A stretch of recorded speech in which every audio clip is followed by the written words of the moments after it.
The story of Soul Boy came about from Billy Kahora, who's the writer of Soul Boy.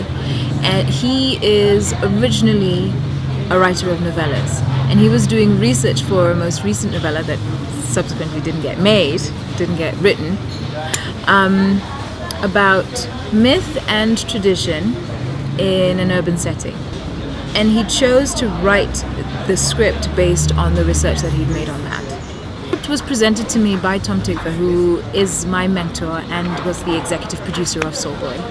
And he handed me the script, and it was perfect for me because it was looking at inquiring into the questions of urbanity, myth, tradition, and how they all play out within each other.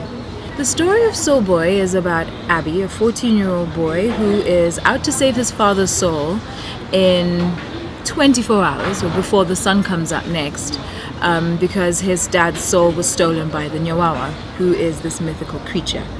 And he has to follow 7 sun signs that will lead him to tasks that he needs to accomplish before the given time. My interest in traditional beliefs is that we believe in, I guess, in the modern setting, like in Nairobi, for example, we have our traditional beliefs and we have modernity, and we straddle both. And we pick and choose which we believe in and how they sit with us, and it sort of informs us as a result of our parents, our grandparents, what we watch, what we don't watch, faith. All these things sort of just... So we have secular, what I call secular faith, which is Catholicism or Islam or Christianity. And then you've got the faith of our ancestors, which is whichever traditional belief it is that is. And how that plays out in our myth, in our stories, and in our belief systems. And those two things find a way in playing out in our lives today.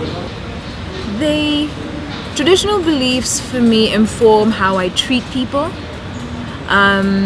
what customs are, like, you know, if I go visit someone, what it is that I should do or what I should bring. It informs how I should treat my elders, for example. What the right thing to do is in a social setting when either someone gets married or someone has a child. Yeah, I believe in the moral of what it is as opposed to the actual spiritual aspect of it. Was Soul Boy difficult to make? I guess in the time span, because it was such a whirlwind, I don't think I had time to think about whether it was difficult or not. We were just going. And the impact of that sort of unfolded as the weeks and months passed. And I didn't realize what an impact it had had on me until I think about 6, 7, 8 months later. First of all, my producers, Sarika and Ginger, were really good at negotiating deals, and what they managed, they wangled, I think, a week. And after a week, we got an extension. And then we got another extension, and then we got another extension, all of which we just thought was completely amazing, because up until that point, to be extended by popular demand was a rare thing.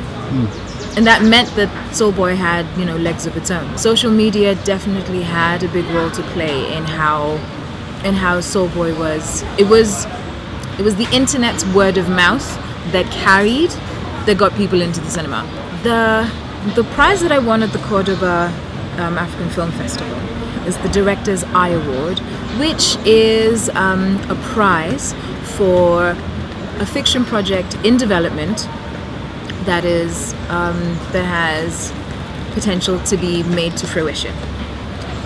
Now, my project that won this prize is called Jinn, and it is set at the Kenyan coast in a fictional town that has a wind blow through it every 30 years or so.